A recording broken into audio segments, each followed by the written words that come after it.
You may know you're listening to this show along the Marketing Podcast Network, but did you know there are other great shows on MPN to help your business? Robbie Samuels hosts the On the Schmooze podcast. Robbie, tell listeners what to expect from the show. Since 2015, I've interviewed entrepreneurs who overcame challenges to achieve success in their field or industry. Tune in to On the Schmooze to listen as I ask deep questions to elicit untold stories about leadership and networking. And where can people subscribe? Find the show at ontheschmooze.com or on marketingpodcast.net, or just search for it wherever you get your podcasts. You heard them. Go subscribe. Welcome to That Analytics podcast, the show where you learn how to measure your marketing so you can make better decisions that save you time and save you money. Who wouldn't want that? I'll be your host, Amanda Webb. Today's guest is Kam Chauhan. I first met Kam at a conference in Edinburgh. And after the conference, we went for a nice cup of coffee together in a lovely little coffee shop that we both had our eye on and got to know each other better, which is, clue, something that she's going to talk about in today's podcast, because Kam is absolutely amazing at networking. Now, I'm not talking about she goes to every networking meeting on the planet, but she knows that she needs to be strategic about her networking. And she has a way of measuring involving a spreadsheet. And who doesn't love a spreadsheet? So I think you're going to learn a lot from this, and maybe, just maybe be enthused to go back networking again. I'm almost there, but still not quite ready to get in my car and drive somewhere. But I think we can all learn a lot from Kam. Now, before I share this interview with you, I want to ask you a question, because I know this comes up. I wonder, or do you wonder, if you should be spending more time on your analytics? Or do you actually think, what's the point of analytics? Does it really matter if you're not looking at your analytics? Does it really matter if it's not set up properly? Does it just seem like a whole lot of hassle to look at that when you could be happily doing whatever bits of your job you really love doing? Well, if so, I've put together a webinar that will help you get to grips with your Google Analytics so that you actually can see how it's going to save you time and money with your marketing. And it really, really does do that. You're going to find the exact reports and the metrics that you need to measure to see what's working in your marketing.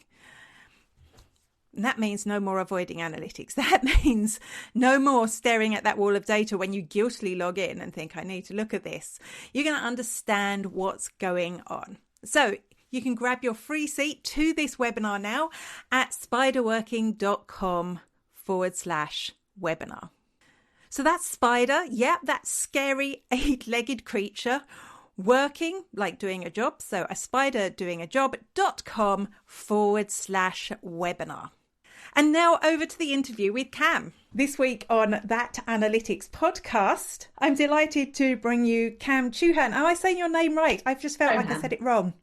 It's Chauhan. Not Chu, Chauhan. Kam Chauhan, who did an amazing presentation for Analytics Day about KPIs. And one of the things she said really resonated with me. So I wanted to bring her back to talk about that more in depth. Welcome to the show, Kam.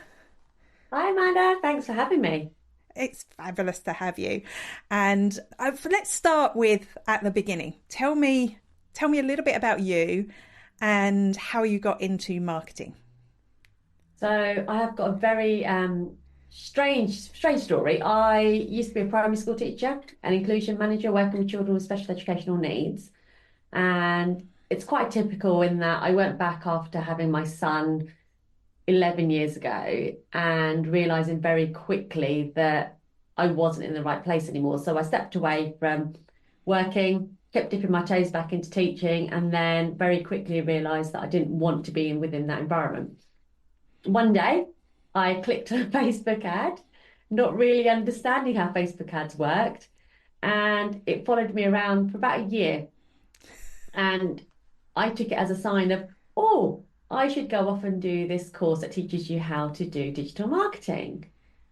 Once I started the course, I learned about Facebook ads, and then I realised that the algorithm had picked me up. Prior to teaching, I actually had a background in business and marketing anyway, so I was working within sales before that. So it was just something I fell into. I was doing this course while I was at home, while my son was at school, and then realized that I could run a business and do something out of it. And so, what is the business that you run? Tell us about that. That would help, wouldn't it? So I started off originally managing social media accounts for small businesses, and like many people, I realized that my skills had completely evolved, have changed, have grown while I was growing my business. And I moved from just running social media accounts to becoming a marketing strategist, working with small business owners. My clients now tend to be lots of non-profits, social enterprises, and organizations that want to make a difference. But it's very varied. So I can go to one client and literally just create a marketing strategy for them. They go away and they keep it in-house and run it themselves. There's others where I am essentially the head of their marketing and I manage their team. And then you've got other clients where I just train them and mentor them to do their marketing for themselves. Great. Sounds like a good business. And so you are a marketing queen, but the reason I have you on is you're also a networking queen. So now people who know me know I'm not mad about networking. I did it back in I think we've all done it. And I think that you're good at it. I think that after a little while, I just want to go and hide.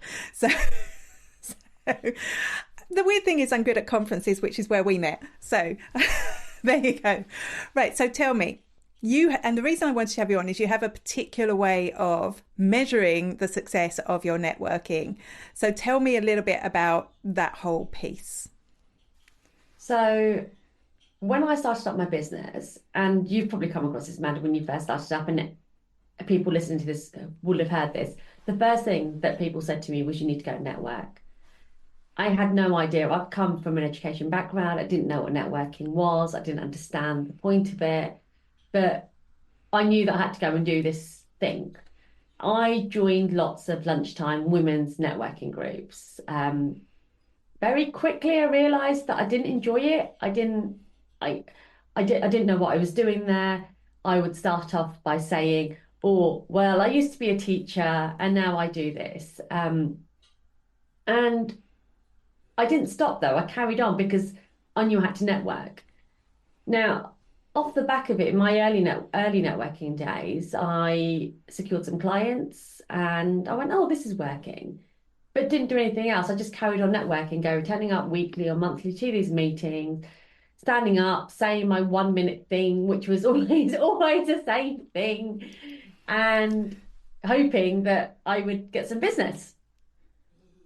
And it was only then during lockdown, I think it feels like a lifetime ago now, but I think it was one of the second or third where we'd been told we can't go out again.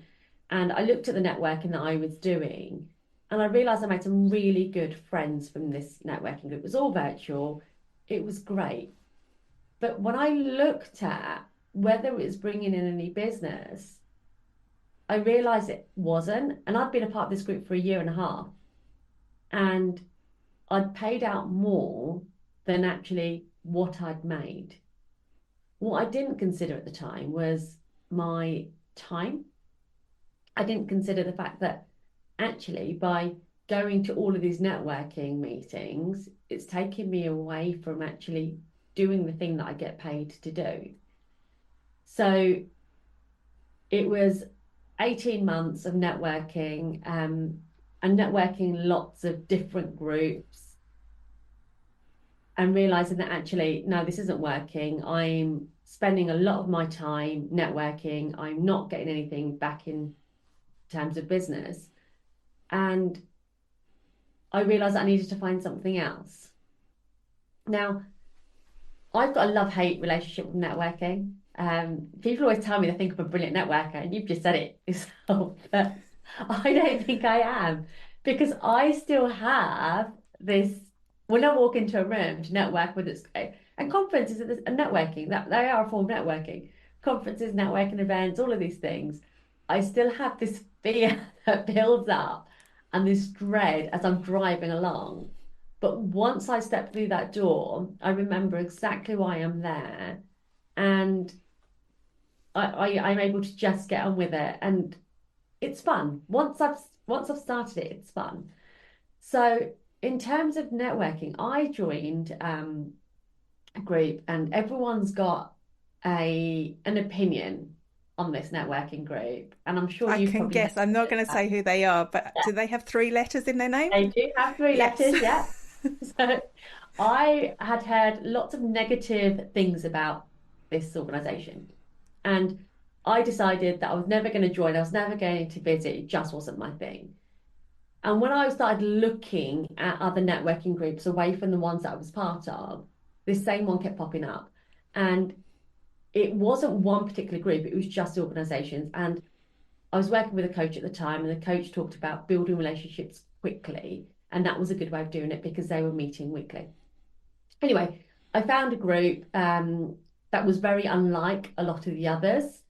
And I was a member there for 2 years and did extremely well. But what that helped me do was to understand what I needed to measure in terms of networking and understand what I needed to do.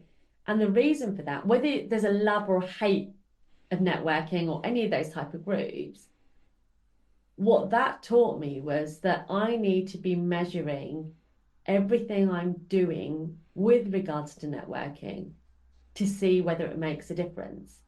So that one has got their targets. We've all got to hit targets. We've got to do these things.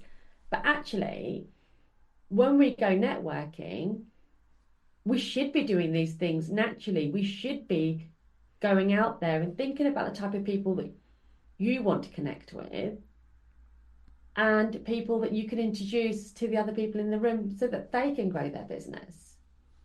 And you see, that's why I call you a networking queen, because you know this. And just butting in, because your story is so similar to mine, but I feel a little bit relieved because I thought I was making excuses. I was like, I don't go network. I don't like going networking because, and it takes some time and I have to drive somewhere. And so, yeah, I was using my measurement skills to get out of doing something I didn't like. That's where, and I haven't joined that other organization, but I do think, again, whatever you think of that organization, the fact that they've got goals and that it's specifically set up so that you can do business with each other, it takes that little pain out of you don't want to be too pushy with your sales or when you're at a networking meeting. So tell me, obviously now you're translating what you did with, I'm trying not to say their name. I will mute it if I do. Everyone knows who we're talking about, but I don't know, legal stuff, How do you translate what you learn with that organization into your regular networking, and how did you start measuring the success of your other networking? Yeah, so what I do now is I always think it's easier. We all talk about how we don't like to talk about ourselves. Nobody likes to blow their own trumpet. So it's always easier to sell someone else or to talk about someone else. And I always start networking with we always start this whole conversation with, tell me about yourself. They'll tell you about themselves. And I never ask what it is that I need. I always ask that other person, what type of people would you be interested in meeting? Who are good connections for you? And then actually, you as a business owner, if you don't know that, there's no point going networking. You need to know who is your ideal client. So the type of people that you want to work with, those pain points that will come up in conversations. And then off the back of that, you also need to be aware of the type of referral partners that are good for you. So people that are servicing the same sort of clients as you and getting an introduction in. So now that is how all of my networking is done exactly the same way. I'll always walk away with there's always an introduction. I can always make an introduction to somebody. So it's always starting with that. And quite often, when you go in that way, that person will always reciprocate and go, well, what can I do to help you? So once you've got those things in place, it's a lot easier to measure, because if you haven't got those, the only thing you're then measuring is how much money you're making. So in terms of KPIs, what I look at is how much of my time is spent within that networking group. So it's not just going to the meetings, it's the one-to-ones that you're having afterwards. It's also the emails where you're referring people and introducing people, That all comes in with that time. When you're measuring time, you also need to be thinking about actually how much money is that time costing me? Is it worth my time doing it? So I always measure the amount of time I spend. And then off the back of it, it's a case of how many new contacts have I made? Now, when you go networking, very quickly you notice the hunters in the room. So they're there, all they're there to do is get business from you. They're not, they're never going to reciprocate this. Then they don't have the want or the desire to help you. So those people are instantly crossed off my list. But actually, I look in the room. Quite often you walk away with a sheet or you walk away with business cards. Business cards, I'll always write on them. So if you've got something that can't be written on, it makes it difficult. But I'll always mark the ones that I know that are a good contact I need to get in touch with. If I can't mark them, tends to be in different pockets. But that's how I do business cards. If you get given a sheet of delegates, again, you mark the ones that are relevant to you, you reach out and contact them. So I then look at, because we've talked about time, I look at the number of contacts I've made.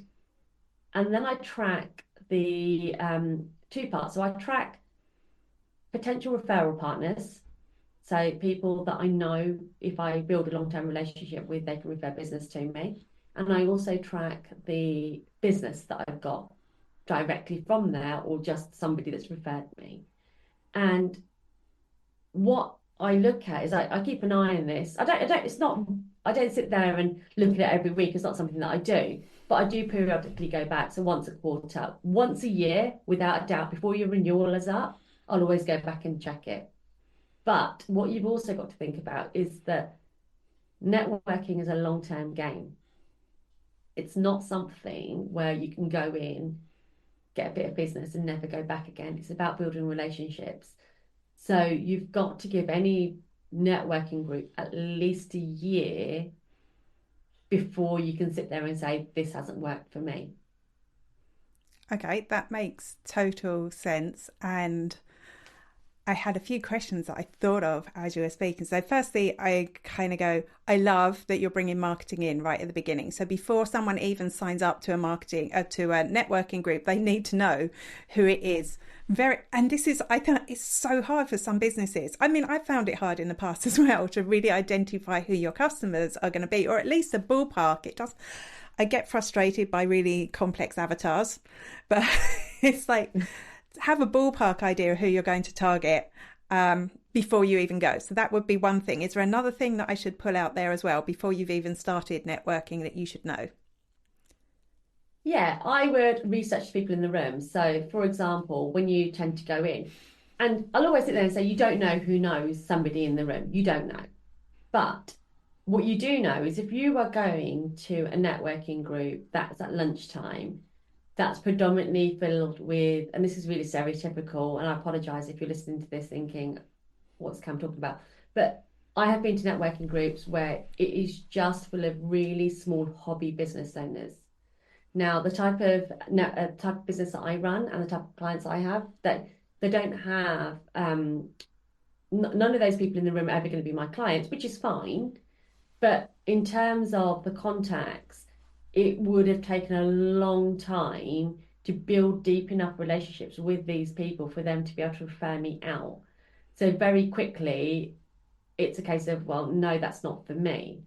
What I would also suggest is, I'd like to think everyone listening to this is on LinkedIn. I'm sure that people aren't, but it should be. It's the best. Exactly. But get yourself on LinkedIn and see where your ideal clients are networking. What groups are they going to? Well, who are the other people in the room? Because like at the moment, and if you go on it now, you'll see that people are always posting about where they're networking. Zoom in on pictures, see who's been tagged, and have a look at, are they the type of people that you want to be in the room with? I will often go to networking events, and when if you're asked to do a minute, if you're asked to do a formal 60 seconds or 45 seconds, whatever it is, always give the job title of an organisation, or so talk about the organisation you want an introduction to, talk about the job title, But if you can, go even further and look for a name. Is there a particular person that you could be introduced to? And that is all the pre-work that you need to be doing. But you also need to be really clear with your messaging. Who is it that you want to be introduced to, and what is it that you want to gain? Now, you should be doing that before you do any form of networking, but you should also be doing it before you join a network. You may know you're listening to this show along the Marketing Podcast Network, but did you know there are other great shows on MPN to help your business? Hennika Watkins-Porter hosts The Entrepreneurial You, empowering entrepreneurs with insights on leadership, business, and success. Hennika, tell listeners what to expect from your show. So we provide innovative business strategies and practical solutions to common entrepreneurial challenges. And where can people subscribe? Find us at hennikawatkinsporter.com, as well as the Marketing Podcast Network at marketingpodcasts.net, or search for it wherever you get your podcasts. You heard her. Go subscribe. What are your goals?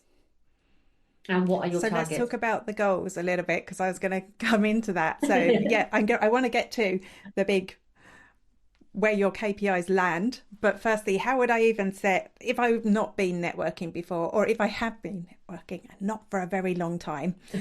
So now I'm going in my head, maybe I should try networking again. Where should I even start with my goals for a network? Because it's really hard if you haven't been for a while to go, well, I want to make this many new contacts. Like, where do I start with that?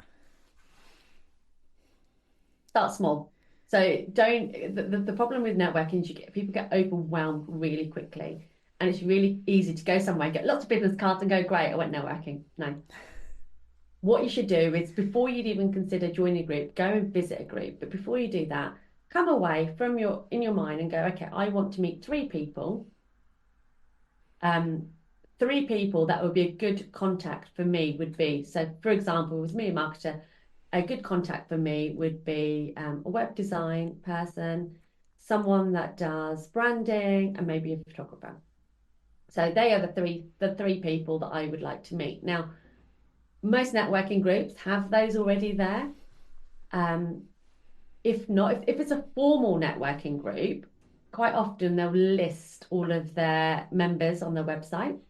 If it's not a formal networking group and it's a drop-in, just be really clear before you go in who it is. So setting your goals, what's your minimum number of people you want to speak to? Start with something small.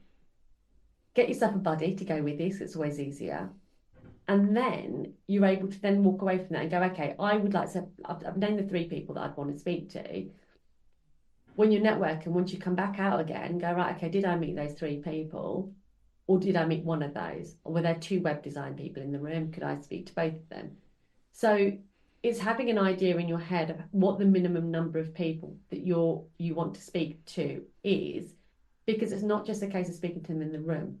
It's then having the conversation outside of the room and being able to follow up. So if you go in with a big number of, I'm going network and I want to meet 5 people today, that's great. But then that's also 5 hours of your time following up with one-to-ones afterwards. So just for anyone that's not doing networking regularly, what is the follow-on process? I've gone, because I think this is maybe where I stumbled a lot. I go to the meetings. I was never a big fan of collecting business cards, because the organisation you talked about used to have these recruitment events, and they'd have a thing where you had to get as many business cards as you want, and I'd be like, I'm out. So, because you just come home and put them in the bin. That's somebody spent money on printing those and the environment and all that. So, yeah. So I would meet a few people. I'm much better at that. So then I think I fell down. I just kind of met them at the next meeting and met them at the next meeting. So what's the process then of bringing it into a one-to-one? And obviously that's a goal as well. Out of those 3 people, would I expect to get one-to-ones with all 3 of those?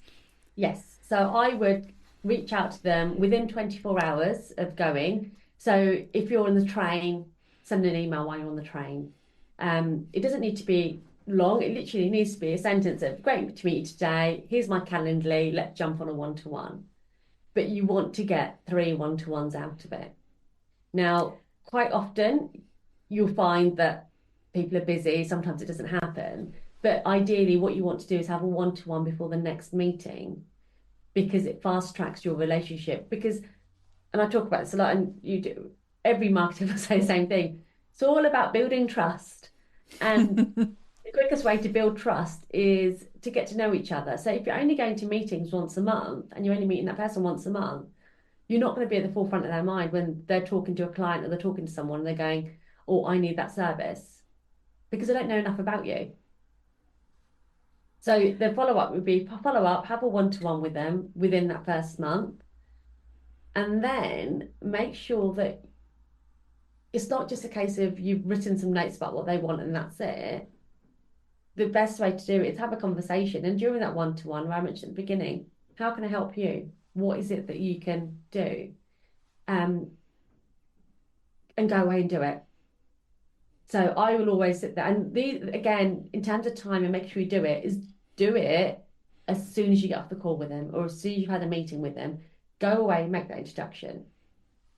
Now, you will find that everyone's not your cup of tea, and you'll have a one-to-one with someone and go, oh, there's no way I'd ever introduce them to anyone. Well, that's fine, because you're not going to, and it's going to be the same back. But if you say you're going to do something, make sure you do it. And then that way, when you go into the next meeting, you're going in already with a positive of you've had a one-to-one with a couple of people, you've already made an introduction, you've got off on the right foot, and suddenly you're the person that people want to speak to. Great. Love it. Right. So we've got you prepared, you've done all your prep, you've gone to the meeting, you've found 2 or 3 people, whatever your goal was, probably no more than 3 for your initial meeting, even that might be stretching it. You've got your one-to-ones with those people. So all of these you can put into a spread. Do you use a spreadsheet? Yes. Oh, love it. So this is the whole thing, because people talk about all these fancy things, right? All these fancy CRMs and all these different ways to track things. You can get overwhelmed with all the tech that's out there. And I don't know about you, but sometimes I spend more time looking for the tool to do the job than actually doing the job. So just put it on a spreadsheet. It's there, it's quick, it's easy, and you're not procrastinating over it. I think definitely for service-based businesses, because we don't have a ton of clients, I've tried other things. And it's just, I always end up back in a spreadsheet, because if I was like e-commerce, I'd probably need a CRM, to be honest, to manage all that. And there's lots of other things that go into that. But yeah, definitely for a service-based business. So you put all those into your CRM. We've got how much you've spent. We've got the hours that you've taken and what that's worth in money-wise to you, that you could be working for someone else. We've got the number of contacts that you make. And then would a contact be that you've just met them or you've had the one-to-one? I would take it as the 2 parts, actually, because it would be, I would have 2 columns. I'd have the one-to-ones, and then I'd have the contacts that I've made, because actually you could have a conversation with someone, but right now you don't, like you don't overwhelm yourself. You can't do more than 3 a month. So you would do the 3, but then the following month you might go, actually, let me connect back with them. But you'll soon start seeing within that group the correlation of, so for example, if you've got 30 members within the group, by the end of the year, in theory, you should have had a one-to-one with all of them. You'll also find that 50% of that group, probably more than that, you'll never get a referral from, you'll never refer them. And that is why I always sit there and say, it's got to be a year, because you've got to go through pretty much all of them to find the people that gel with you and find the ones that will make a difference to your business. See, in my head, I'm getting excited about all the things I could measure here. And going one-to-one, how many of those one-to-ones were with good people, and how many of them sent me a referral, and how many of them was a referral turned into a business? And so you've got a long list of things that you could measure by. Yeah, and it's also thinking about so I talked about the business, the referral part. So in terms of the money side of it, what you need to consider is how much has come directly from the members. So quite often, and sometimes you get lucky, right? I joined a networking group a few months ago, and the first meeting I had a one-to-one, and then I got a client out of it, and that was lucky. It wasn't somebody that really knew me, but then there's others where you're there for 6 months or a year. But so essentially what you need to do is track how much business has come from inside the room in terms of clients, and then track how much business has come from outside the room. Because outside of the room is more important than inside the room. Because if you're the type of business, mine's slightly different. Well, it depends on what you're looking for, but quite often you want people to be referring you on. And if that's not happening, you've got the clients within the room. Well, why are you still there week after week? Yes, that makes sense. There's only going to be a certain number of people in the room. Okay. Do you have, because I'm getting all excited about the data, so I'm kind of putting this in. So if you don't have this is cool. But may I suggest that you do? Do you have like some sort of like metric where you measure the number of hours that you spend in a networking group for the amount of revenue that you got from the networking group? Like an hourly... So I used to, this is the thing, it's how I used to. I haven't done it with the new group that I've just joined. But yeah, so because you don't know.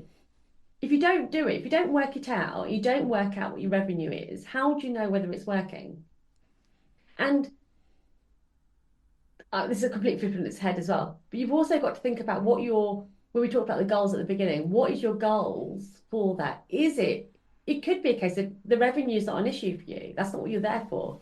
You could be there to learn off other people and to make relationships within the community. Well, that's fine. That's just a different measurement. But you've got to, until you've set your goals at the beginning to understand what you're networking for, you can't measure, you can't backdate it. So definitely working out your hourly rate, because at one point I remember I realised that one of the networking groups, and this is what's made me start measuring it, because I was losing a lot of money by going. I lost a lot of money. And all most people think about is, oh, it cost me £1,000 for the year. Yeah. Well, it costs you a lot more than that because it's all about that time. Yeah. Yeah, and the time. And I do think you made a good point there. I mean, there are obviously other benefits to networking, particularly when I was doing it and I'd started my business, just like having a network of other people to talk that would have similar problems is a really good thing. It's always good to talk to other business owners. So there is always that aspect. It's not always about the money, but obviously money does need to come into it somewhere, because you could spend your entire life bouncing from one network to another network to just meet people and actually never turn it into anything. And we are in business at the end of the day. So, yeah.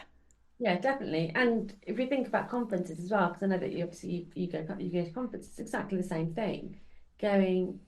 You should be tracking what you do. Now, with conferences, it's slightly different because you're looking at the learning aspect. If you're going to learn something new, it's the learning aspect, but you should still be grading it and thinking about, actually, did I learn anything new? Have I implemented anything that I've learned? And this is a big issue. That again, it's the same thing as networking with conferences and training sessions. And I used to be a course junkie. I would take every course going. Did I implement anything? No, because I didn't have enough time. Well, it worked out the first time because that's why you're in business, right? Because you asked that Facebook ad, but maybe not after that. That's the thing. I think you should be measuring everything, but people don't. They just measure the numbers that they can see on their social media or the numbers that they can see elsewhere. They don't think about the numbers that they can't see. Great. I think that this has been really, you know what, you've almost, I'm going to say almost, because the idea of me getting in my car and driving somewhere to go to a networking meeting, it's pretty much out of the question.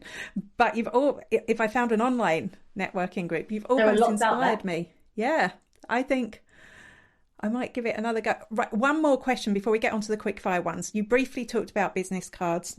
I recently analysed, I have a business card with a QR code on it. I did an analysis on it recently using Google Analytics. There's a video up on YouTube if anyone wants to see it, where I realised that nobody ever scanned my QR code.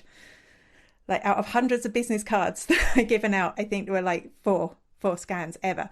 So I'm rethinking my business. It's not that I'm going to get rid of the QR code, but maybe I'll just make it a small thing. It's got a picture of me because I think that's important for people remembering who I am. Any other particular advice for business cards?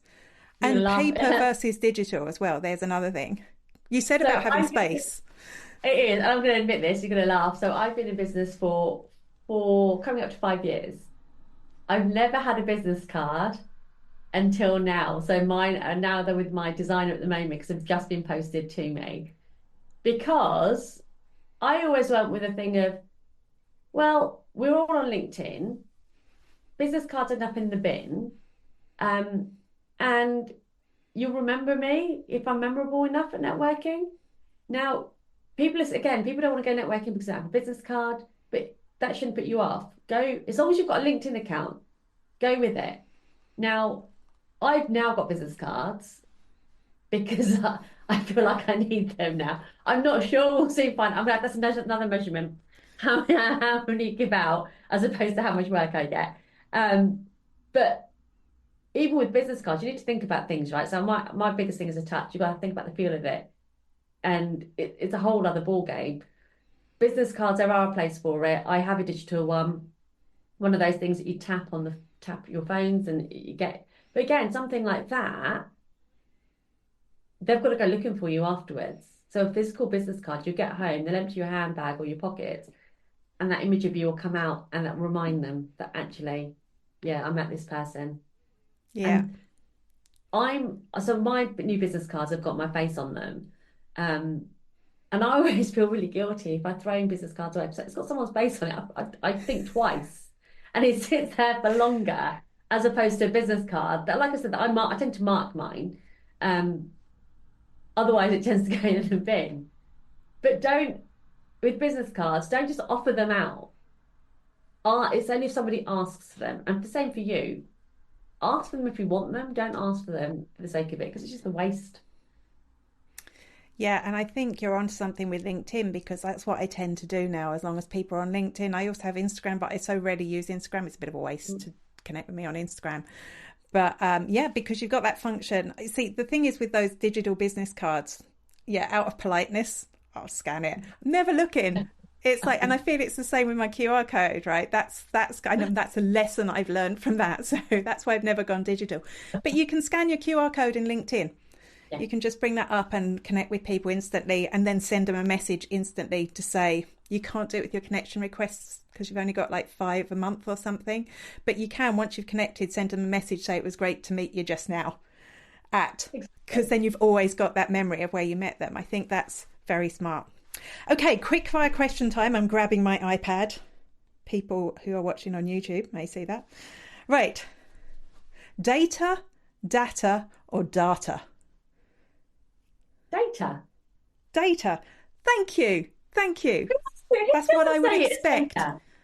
Data is like American, and there is a guy who's got a great YouTube channel called Loves Data. I'm trying to work out where he's from, but there are 3 ways. Okay. Cookies. When you see a cookie banner, do you dunk it or delete it? Dunk it. Yes. Yeah. I tend to say yes if I'm on their site. Now, sometimes I don't see them, but I tend to see yes. But I thought everyone did, right? I thought everyone said yes. But once you start getting your stats back, if you use a tool for managing your cookies, a lot of like 60, 70%, no, it's mad. Although mine's improving. If this is my tip to people, completely off topic, make a big ugly cookie banner, because then they won't forget to click it. You want them to do something, and they want them to accept or decline, because otherwise it just sits there and you're not collecting data. So there's a little tip. Or data. That's it. That's our word of the week, data. Data. Okay, third one. AI, yay or nay? Yay. Yay! I think for all of us marketers, we'd be stupid not to, but I do understand people's concerns.